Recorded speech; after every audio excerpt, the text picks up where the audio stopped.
Oftentimes, when I start to compose a mantra, well, first of all, I have to have the mantra, and that actually came to me when I was waking up this morning in that in between land of dream time and being fully awake. There were actually a bunch of mantras. It's like my subconscious was throwing mantras at me, and they kept refining themselves and refining themselves. And what came to me right as I woke up was this mantra that we're working with today called I am here on purpose. And so I went in search of an image. Because I put these on YouTube, I have to make videos for them. I went in search of an image. I often use artwork by friends that really speaks to me. And this is the work that really wanted to be accompanying this musical mantra. It's called Aquarium Vase with Sapphire by Kansas City artist Nina Irwin. I would call her a shamanic painter. I don't know that she would call herself that, but to me there's always something mysterious, something magical, and something much deeper than what's on the surface in her work. And in this particular work, what really struck me in terms of how it resonates with this mantra of I am here on purpose, like this is a vase with flowers, and flowers are placed in vases with intention and with purpose, right? So to me, it really matches nicely just in terms of the composition of the image. The flowers are all different colors, some of them bright, some of them not so bright, which is life, right? Like everything's not always love and light. There's a lot of times when we have to face things that aren't pleasant for us. So I feel like all of that is represented here. And then there's these mysterious sort of coral beings, and this one over here, there's these sort of presences that seem like they go beyond our human existence that are visiting this image. And there's this open space up here, which seems to be inviting us beyond into something yet unexplored. And then contained within the vase, I really just love this part. It's almost like water that's growing or water that's flowing, but it looks to me like it's growing. It's reaching upward. And I don't know if that's the sapphire or not, but that there's a real sort of healing presence in that blueness, and then this golden yellow down here, which to me is a color of royalty. Like we're part of being here on purpose is to realize the gold that's within us. And then this black sort of myceliated cloud that's stretching out of this gold. I love this part of it in particular. It's literally right in the heart of the image. It is that womb space in the middle of everything. It's the womb space of the universe, of Mother Earth, where all potential is available and anything is possible.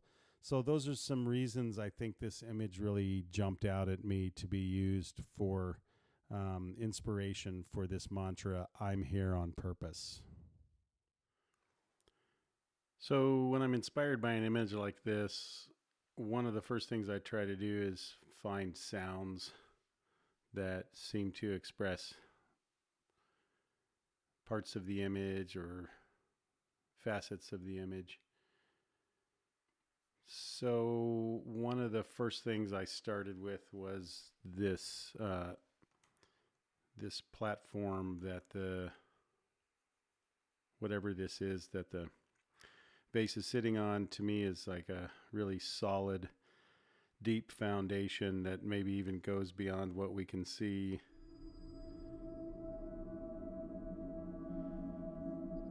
And because of the mysteriousness of the image, maybe connecting with that upper left-hand corner where there's, this sort of beyond almost interstellar space. This sound sort of connects with both that foundational part of this reality as well as the next. And one of the things I like about it is it's got some things that I can adjust here to sort of bring out various facets of it.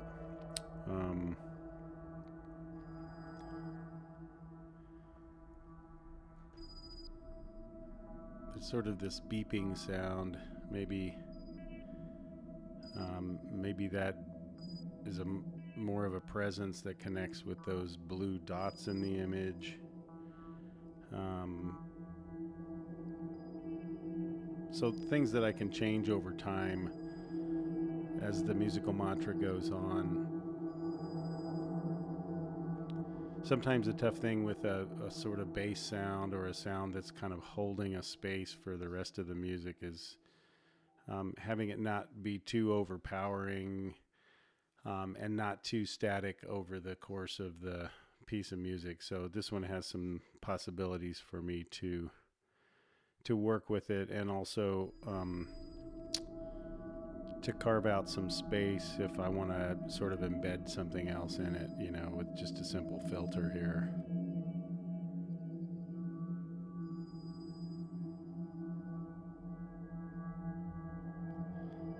I don't know if the deep sub bass of this is going to come through on the video or not, but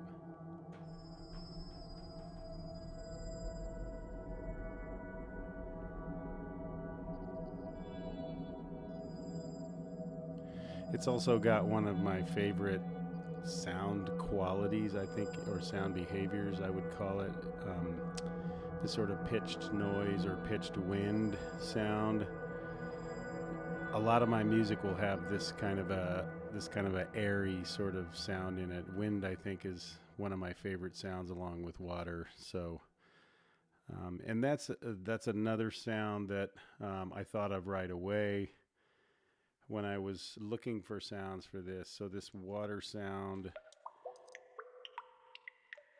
obviously flowers, plant life, mycelium, this sort of thing I was talking about in here, the myceliated nature of this. And I forgot to mention this sort of green, mossy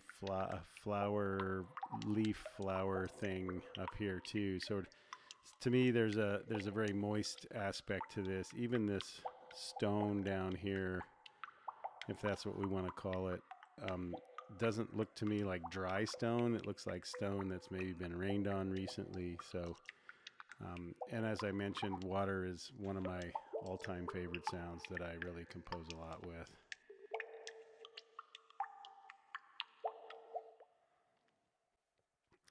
And then I sort of went looking for a sound that could represent these sort of celestial beings up here, these choral beings. And this is what I found.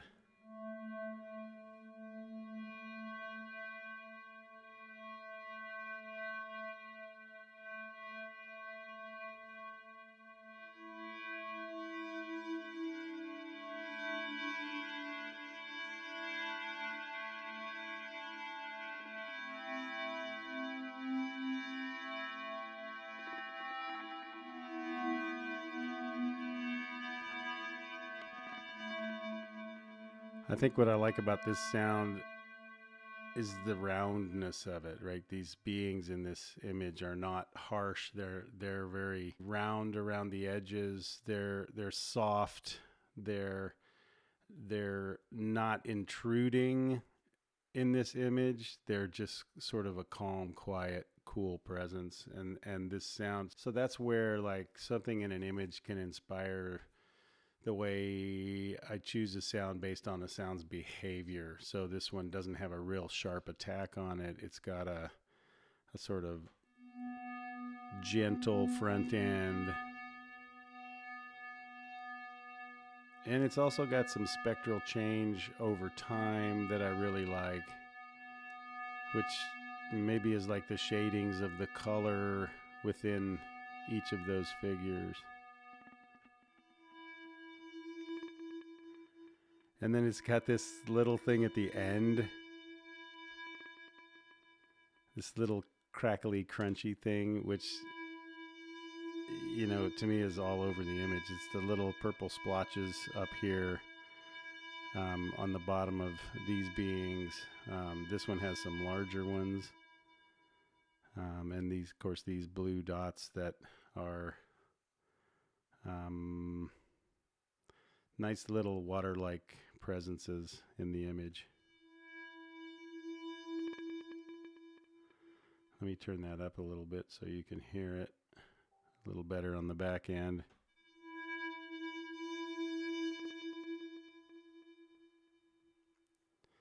So those are some things that I listen for when I'm trying to correlate sounds with aspects of an image, their color, their shapes, and their behaviors within the image. All right, so I'm going to start with the surface area, or the stone tablet that the vase is sitting on.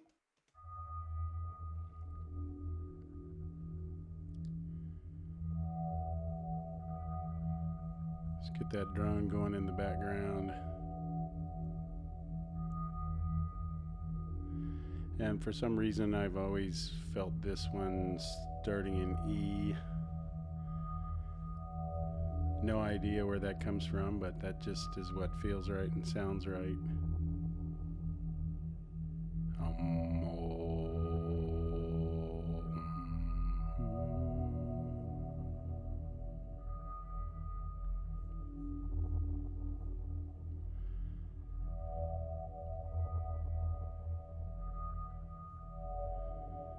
And then I wanted to find a sound that represented the sort of fragileness of the glass. I mean, really, well, all we see of the glass is kind of the outline, so I wanted it to be a little bit transparent.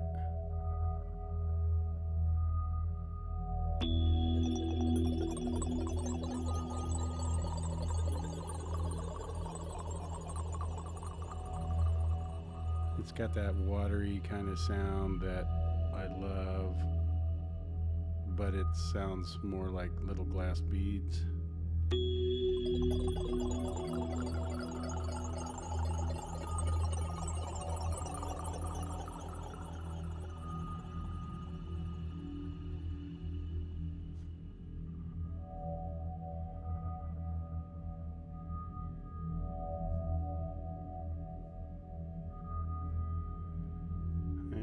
Just straighten this up a little bit.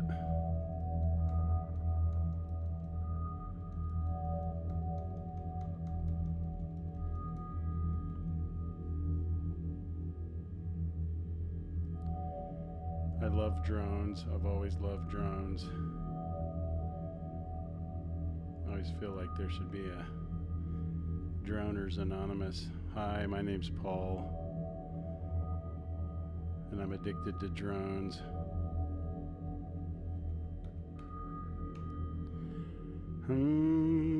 Okay, so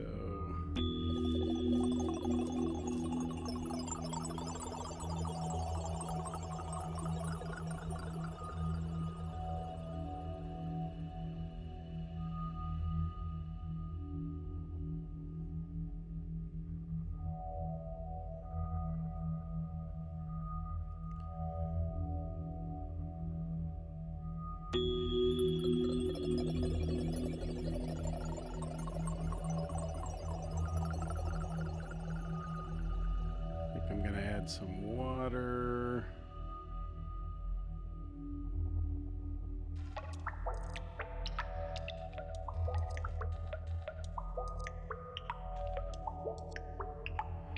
There we go. A is the right note. This particular water has a really nice pitch quality to it.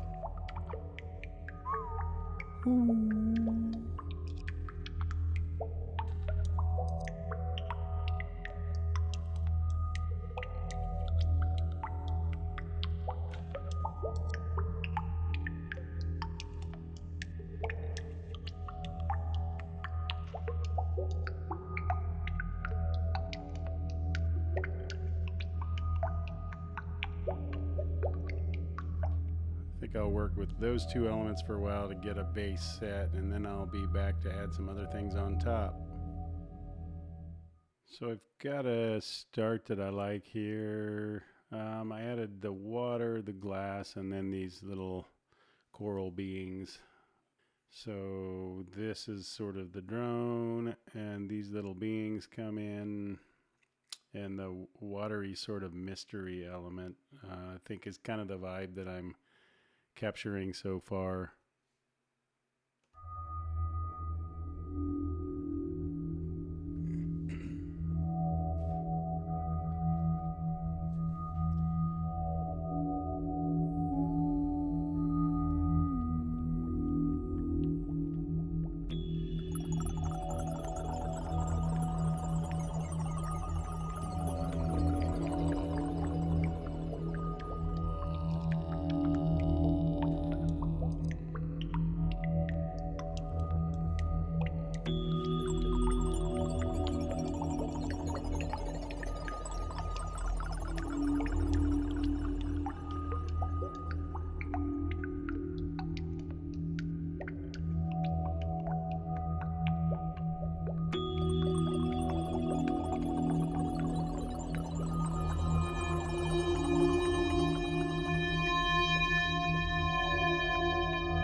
So that's kind of the start of it. I kind of realized with the beat going on in the water, there's kind of a tempo, kind of a pulse.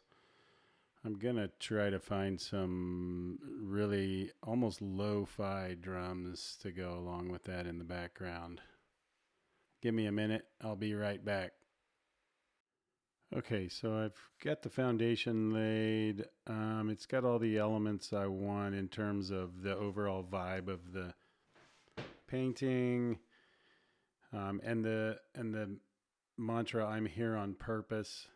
So I've added some drums here and a little sort of hand drum here. The drums to me are just a real sign of presence and of being really connected with the earth, and I think that's why the drums wanted to be there. The glassy sound also comes in, and the watery sound. To me there's kind of a shimmering watery vibe to this whole thing. So and if I think about purpose is one of those things that flows. I think I kind of ended up going with a chill vibe here, because to me, like, if I'm anxious about my purpose, I'm probably not, in my purpose.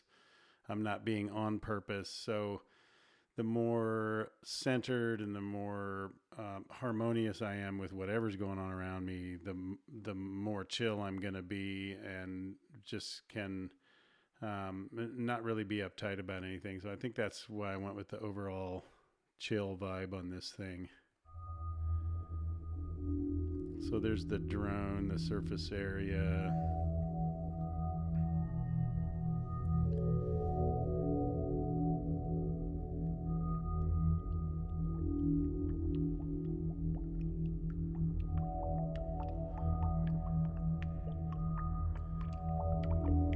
Also got the mix a little bit tighter, and then the glass,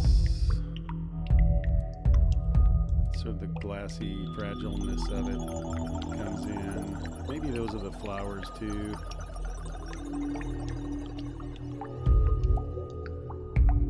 The flowers kind of almost look like they might be dried flowers, which are kind of fragile and delicate. As is staying on purpose, staying on task, that can be a really fragile thing sometimes. Kind of acknowledging all of that.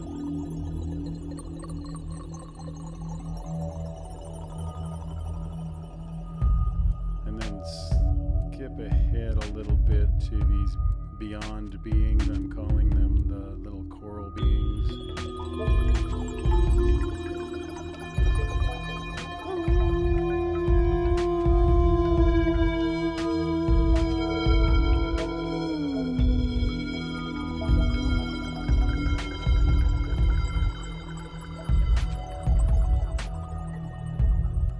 vocalize sometimes while these things are in process. It just helps me connect with the music a little bit more and stay in my body while I'm composing.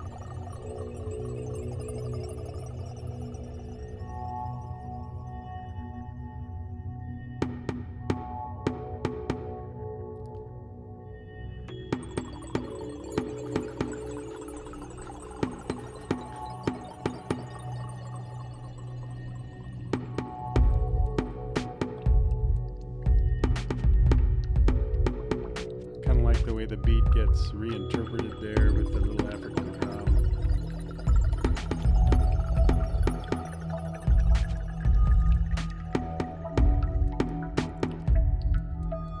And then I kind of had a space in here, and I had one here too, which is kind of why I added this African drum. Originally I was just going to put it way over here, but I kind of felt like this could hold down some space, and then it ended up sort of reinterpreting this chill beat up here in an interesting way. I wanted something sort of sparkly that sort of jumped out of the texture to be more associated with like the flowers, and so I came up with this arpeggiated instrument here that sort of adds those little flourishes of color. Oops, sorry, I missed it.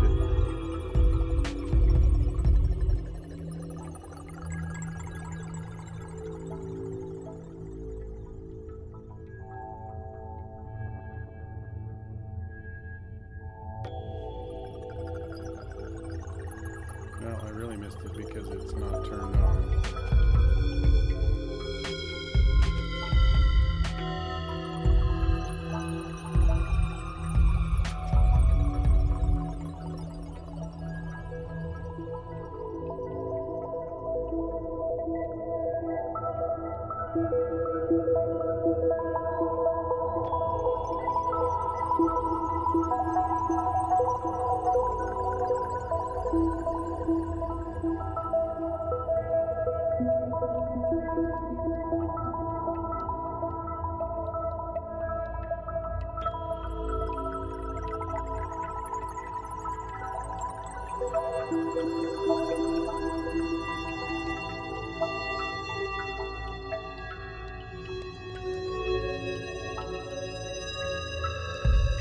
I don't know, that might be a little bit too much. I'm still trying to get this to behave. It seems like these B's are much more intense than the E's. I'm not quite sure why that is, but I'll sort that out. So at this point, I'm feeling like there's still a missing layer, like maybe my own presence in this mix, or by extension, if you're using it, your presence in the mix. So I'm going to try to find a sound. I've been experimenting with a couple of favorite sounds. I'm not sure they're going to work, but it's sort of a pitched noise sound. Again, one of my favorite sounds, with this tubular lead sound that I've used before. That's kind of a square wavy kind of thing that it's just a really round, non-obtrusive sound.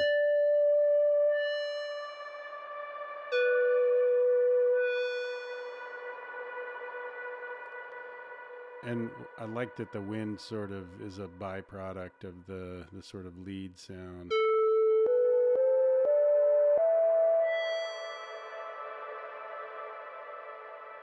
I love that it can sort of create a wash of harmony there. So I'm going to experiment with using this in the meditation, and I'll get back to you with the results.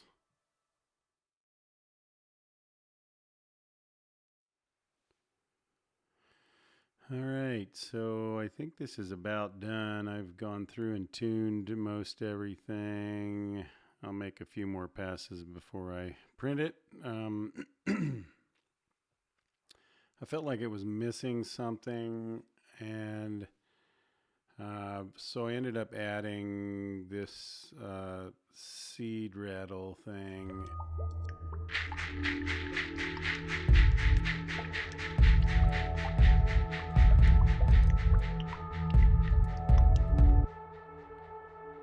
It's It's actually kind of a composite sound. It's one of the rattles from my sound healing room, and then this windy noise, pitched wind noise. That's one of my favorite sounds.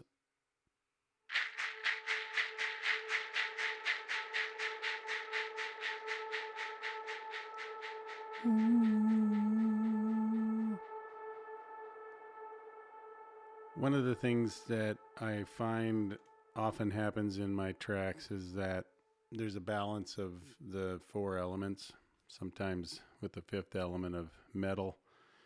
So this is a wind element, the drums are earth element, the rattle is the fire element, and what am I missing? Oh, water. Yeah, obviously there's water in this track. Sometimes the elements are actual recordings of the element, like the water, for example, but other times it's kind of the behavior of the sound that is referencing water. So one example of that would be this glassy thing.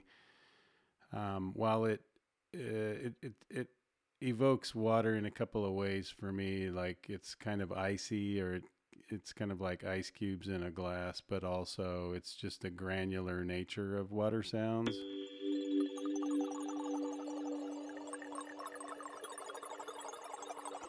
So that sort of bubbly thing to me is definitely evocative of water. What else did I do? I just added one last episode of this arpeggiator.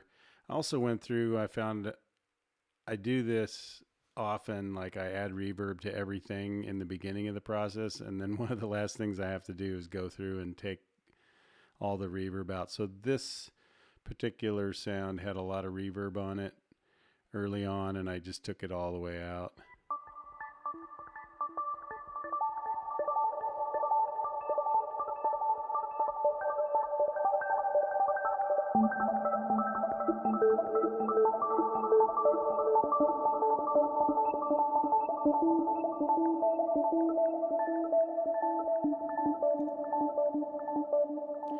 I mean, it still has a little bit of reverb on it. I think it's built into the patch here somewhere.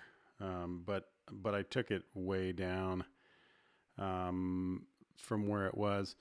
There's kind of a spaciousness to this sound that I really like, that sort of reaches beyond this physical reality, and I think that's kind of one of the sort of elements. I think it reaches into the corner of the painting where that sort of beyond space was. Let me see if I can find that image. Where'd that go? So I think this is pretty close to done. On the one hand, I feel like there's something missing from it still, and on the other hand, I think there's space that I'm leaving for you, the listener, to participate, whether it's with your own drum or rattles or singing along with it. I think that's part of what I want to do with some of these mantras, is just leave room for you.